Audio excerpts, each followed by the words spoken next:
haven't played an ENGL in so long. Right, I'm Dagan, we all know this.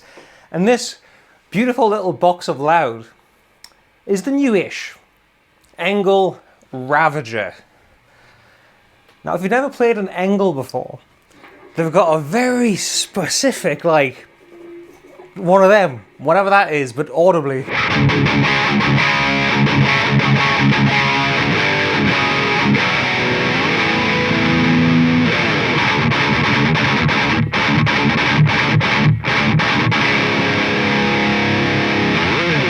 Some of the best high gain amps on the entire planet, but not just high gain, they do like old school, classic overdriven tones.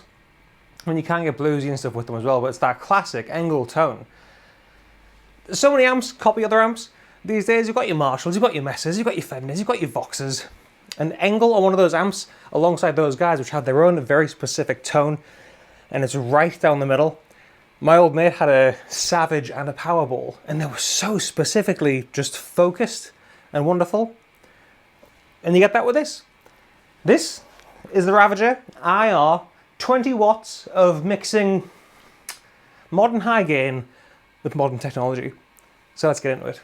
Now I almost feel bad because I forgot the cab.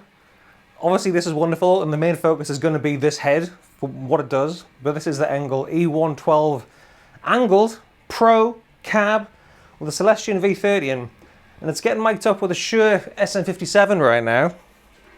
Turn up.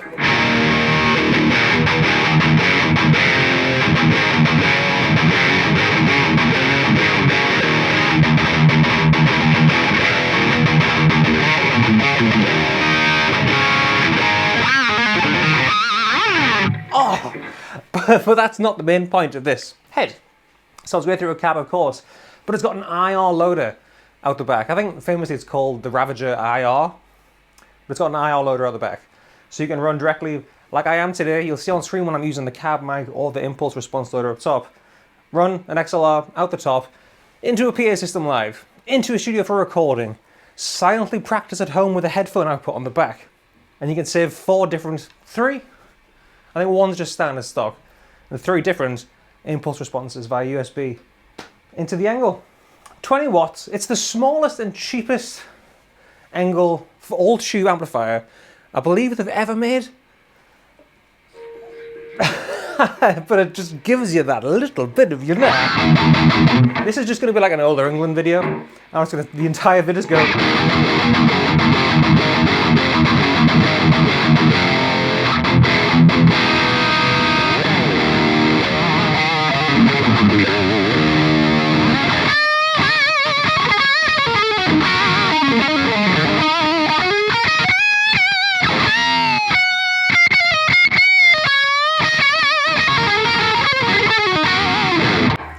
It's got the sizzle.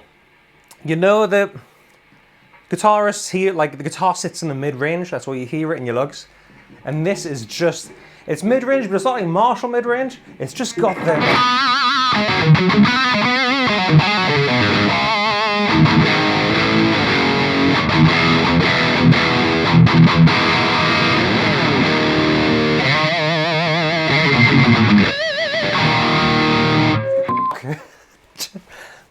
Anyways, all valve, like I say, 20 watts, but there's also an attenuator on the back as well. So you can run it in full 20 watt mode, low, or mid. So this is a 4. Mid. Low.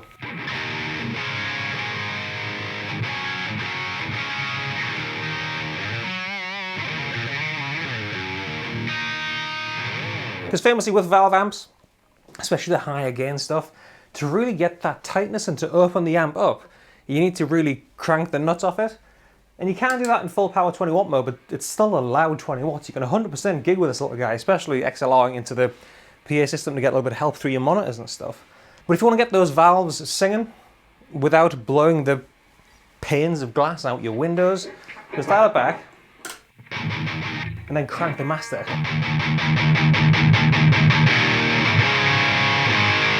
Different tonality because it's opening it up a bit more.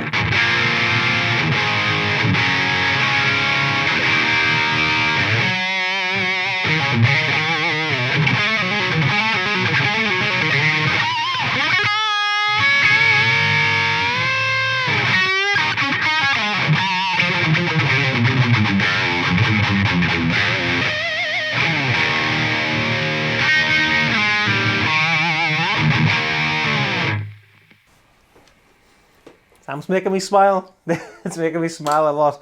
Like I said, the company I used to work for never stocked ENGLs. I just had to play with my friends. What's going on? I'm not turned up. So besides it being a fire-breathing 20-watt all-valve amplifier, 12AX7s, two 12AX7s in the preamp section, two EL84s in the power amps, which have a similar tonality to 34s, but 84s work better with a lower wattage amplifier to really get it going. I'm doing a lot of this today. This amp's making me just go, I just want to fight. Two channels though, clean channel and a distortion channel. Now the distortion channel, as you've heard thus far, is just mint.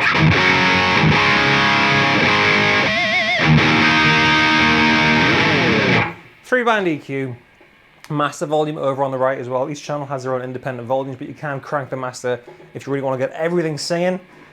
And the clean channel isn't the cleanest thing in the world.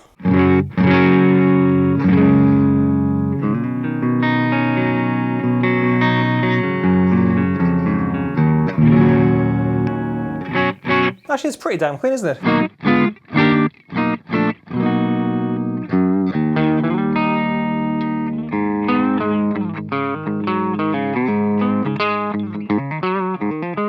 It's a hell of a lot cleaner than heavy metal high gain amplifiers, which cost 3 times as much as this. But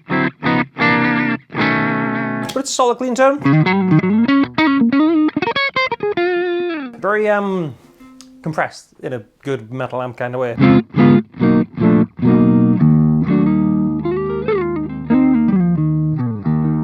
when you crank the gain on the clean channel, you can't actually guess if this is going to blow up my little recorder thing.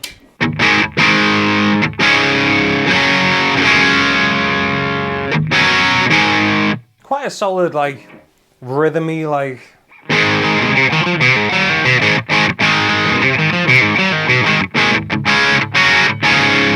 old school.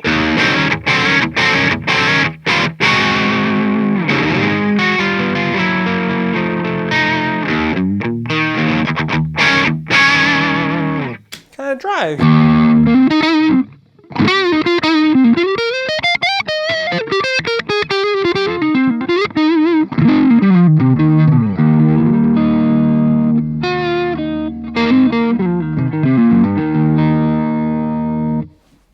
But I am guessing, just my own stupid guess, I guess. The people aren't buying this for the Sparkle Clean channel, as lovely as it is to have. They're buying it for that immediate, direct, like I say, another arm gesture, just that, right in the there.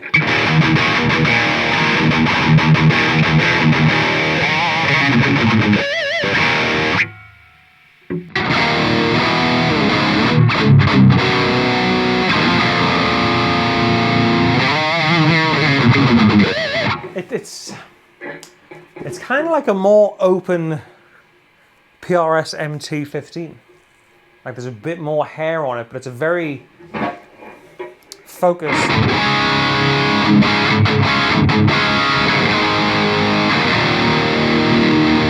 Focused tone.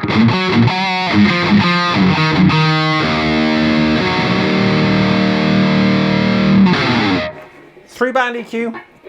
Bass, middle and treble as I expect. You've heard it kind of scooped thus far. Let's crank some of the mids to give you more of a, I don't know, different tone. Everything at 1 o'clock, which is where I usually set my amplifier.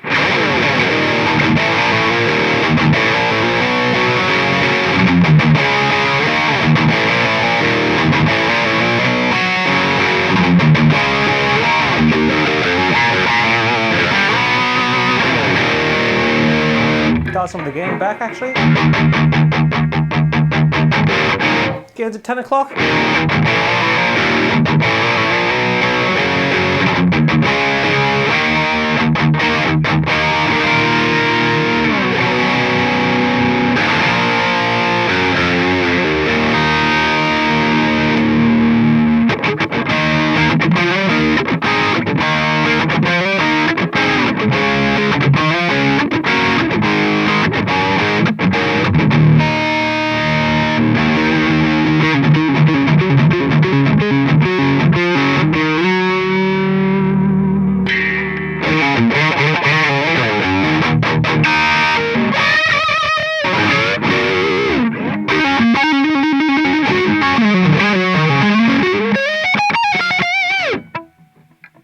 less gain. That angle tone is still there though. When you crank it.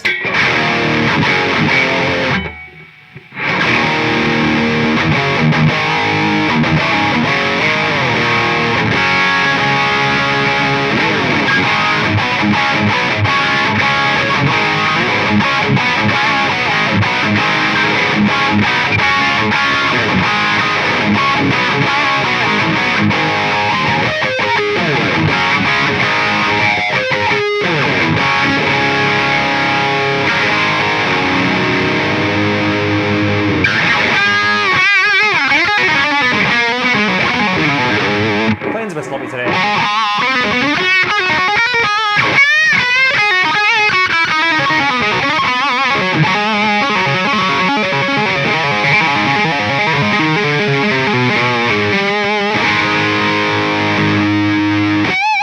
Even there, like, there's so, the gain's cranked, there's so much gain, but listen to how picture perfect all the chords are, like the strings are in a chord.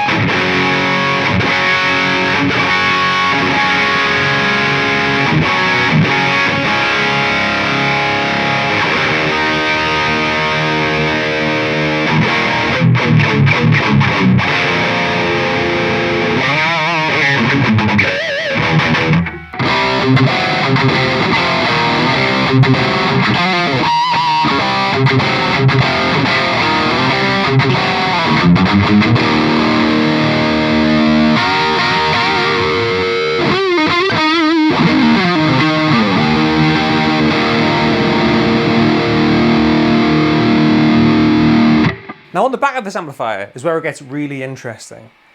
It's got an effects loop, of course it does. A foot switch input, it's totally foot switchable to switch between channels and the rest.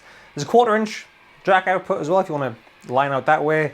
We've already spoke about the power reduction, the attenuation. Now let's talk about one of the coolest things of this amplifier, the IRs, the IR loader. So top right, you've got an XLR output. Like I say, you've been hearing a little switch between it in this video. Perfect for recording, and like I said at the start, live as well, so you haven't actually got to mic this up. Just have it running straight into the front of house and through the PA speakers, and it's only 20 watts, it's loud. If you're on a massive stage, it might get lost. Let's have some coming through the monitors as well. Get your ENGL everywhere, your ENGL Ravager anywhere. And there's 4 different IRs you can choose from. It comes with one from stock.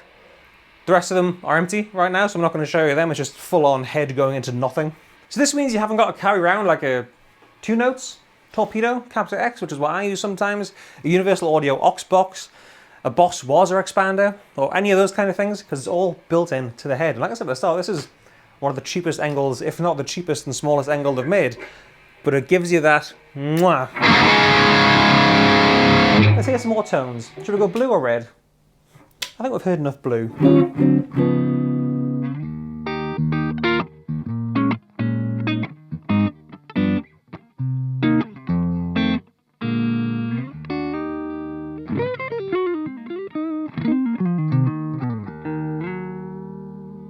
Clean, does what it says on the tin. But the red channel, the overdrive channel.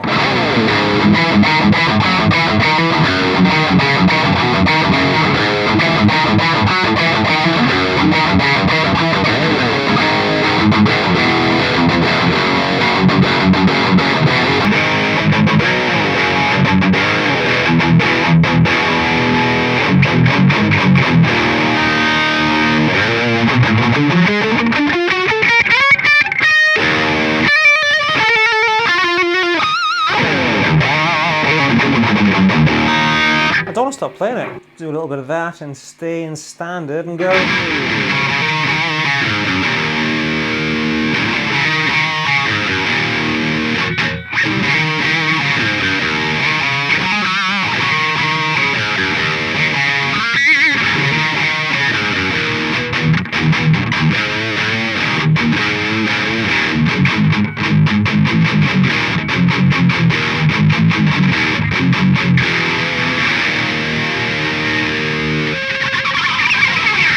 I know Daryl didn't play a ENGL, but it's just got that tone.